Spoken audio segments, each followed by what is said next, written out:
भावी मुख्यमंत्री यांच्या मतदारसंघात पक्के रस्ते नाही म्हटल्यावर आपल्याला धक्काच बसेल, पण हे सत्य आहे।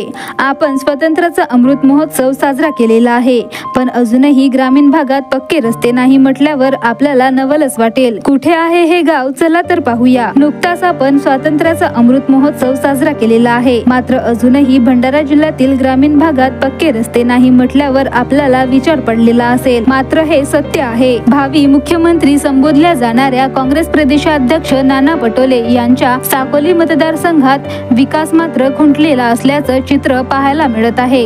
लाखनी तालुक्यातील गट ग्रामपंचायत असलेली देवरी, सानगाव, सायगाव जंगलव्याप्त भागात गावे असल्याने नेहमी याकडे दुर्लक्ष केले जाते।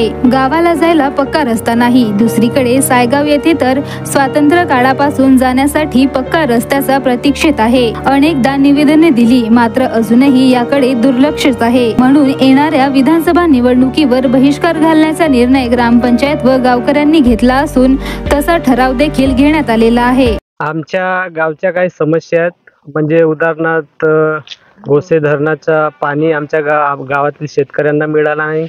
तसेच आमच्या गावात येणारे तिन्ही बाजूंनी येणारे रोड ते अतिशय खराब झालेले आहेत आणि त्यामुळे येण्या जाण्याकरिता खूप त्रास सहन करावा लागतो आणि त्या ठिकाणाहून विद्यार्थी सुद्धा जात असतात।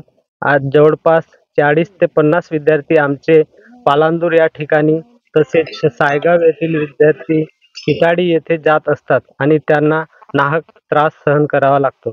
तसेच आमचा गट ग्रामपंचायत अंतर्गत सानगाव आहे, त्या ठिकाणी स्वातंत्र्याच्या 75 वर्षानंतरही स्मशान शेड त्या ठिकाणी आम्हाला उपलब्ध झालेली नाही आणि त्या अनुषंगाने आम्ही अशा विविध मागण्यासाठी येणाऱ्या विधानसभेवर जाहीर बहिष्कार करण्यात येत आहे। तुमचं नाव सांगा। मी अनिल मुरलीधर शिंदे, ग्रामपंचायत सदस्य देवरी।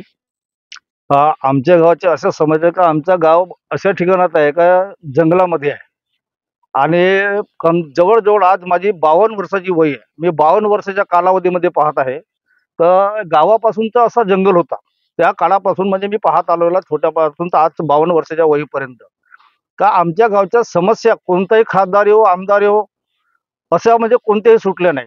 त्यासाठी झगडावाच लागला। झगडून म्हणजे अशा प्रकारचे येतात, खासदार आश्वासन देऊन जातात, आमदार आश्वासन देऊन जातात, पण त्या समस्याचा कोणीही निर्णय करू शकत नाही। आणि वरून आमच्या गट ग्रामपंचायत मध्ये एक सानगाव गाव येते, इथला स्थानिक जो कार्यकर्ता आहे खासदाराचा, त्या स्थानिक कार्यकर्त्यांना 25-15 अंतर्गत आमच्या गाव म्हणजे सानगाव या गाव ठिकाणामध्ये सभा मंडप आलेला होता। तो सभा मंडप इथून हलवून वाकलला नेला। हे म्हणजे जेव्हा आम्ही खासदाराला मागणी करायसाठी गेलो तर खासदारानं आम्हाला माहिती दिली त्याच्याबद्दल, हा तुमच्या गावचा सभा मंडप होता। तर मग त्याला फोन करून विचारलं तर त्यानं त्याच्यावर उत्तर तशा पद्धतीने दिला। त्याच्यावर त्या खासदारानं आम्हाला रिॲक्शन दिलं नाही। नंतर आम्ही सर्व गावानिशी म्हणजे गावकऱ्याच्या समस्या ऐकून घेतल्या, मीटिंग घेतली, ठराव घेतला आणि त्याचा निवारण म्हणून आम्ही येणाऱ्या विधानसभेवर बहिष्कार टाकण्याचा विचार केला सर्वानुमते। एकीकडे राज्यात राजकीय चिखलफेक सुरू आहे। नेते स्वतःच्या स्वार्थापोटी या पक्षातून त्या पक्षात उड्या मारताना दिसत आहेत, मात्र सर्वसामान्यांच्या प्रश्नांचा यांना विसर पडलेला असल्याचे चित्र बघायला मिळत आहे। एक नाही तर गट ग्रामपंचायत असलेले हे तिन्ही गाव विकासाच्या मुख्य प्रवाहातून कोसो दूर आहेत। या गावाची परिस्थिती पाहिल्यावर आपल्याला स्वातंत्र्यपूर्वीची परिस्थिती असल्याचे दिसून येते। याच कच्च्या रस्त्यांनी गर्भवती महिला, शाळकरी मुले प्रवास करीत आहेत। दुसरीकडे एसटी बस देखील या गावांमध्ये पोहोचली नाही। पावसाळ्यात तर या रस्त्यांवर जाताना तारेवरची कसरत करावी लागत असते। संगीता मिलिंद वासनी, मी आशा वर्कर आहे। आशा वर्कर म्हणून सायगाव मध्ये काम करते आणि सानगाव मध्ये पण काम करते आणि देवरी मध्ये पण काम करते। परंतु सायगाव मध्ये या रोडची इतकी गंभीर समस्या आहे की माझी एक गरोदर माता उपकेंद्र किटाळीला पाठवली असता ती एकदा रस्त्यामध्येच पडली आणि 60 वर्षाच्या वरून जे म्हातारे लोक राहतात त्या म्हाताऱ्या लोकांना आम्ही बीपी शुगर साठी किंवा इतर तपासण्यासाठी सुद्धा आम्ही किटाळीला उपकेंद्रामध्ये पाठवतो, तर त्यांना सुद्धा तेच समस्या आहे। त्यांना जोडून एक पालांदूर ते किटाळी रोड सायगाव तर्फे आहे, परंतु तो 3-4 किलोमीटर म्हणजे आउट फेरा होतो, त्यामुळे त्या रोडला ते जाऊ शकत नाही।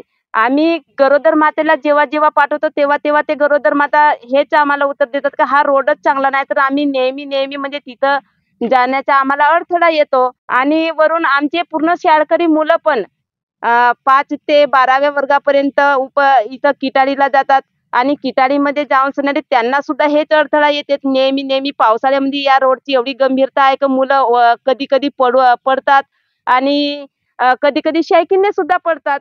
रस्ता बहुत खराब आहे. यानं गड्डे आहेत. कारण सायकलनं जायला तर असं होते. म्हणजे चिखल उतरते. कधी पडलाय आम्ही. रस्ता बनला का कधी? कधीच नाही बनलाय. काय मागणी आहे आता तुमची? रस्ता पाहिजे. पक्का झाला पाहिजे. नाही बनला तुम्ही येणार निवडणुकीवर काय बहिष्कार. एकीकडे नाना पटोले हे भावी मुख्यमंत्री व्हावे अशी कार्यकर्त्यांची इच्छा आहे. मात्र भावी मुख्यमंत्री यांच्याच मतदारसंघाचा विकास खुंटला असेल तर संपूर्ण महाराष्ट्राचा विकास कसा होणार, हा खरा प्रश्न उपस्थित होत आहे.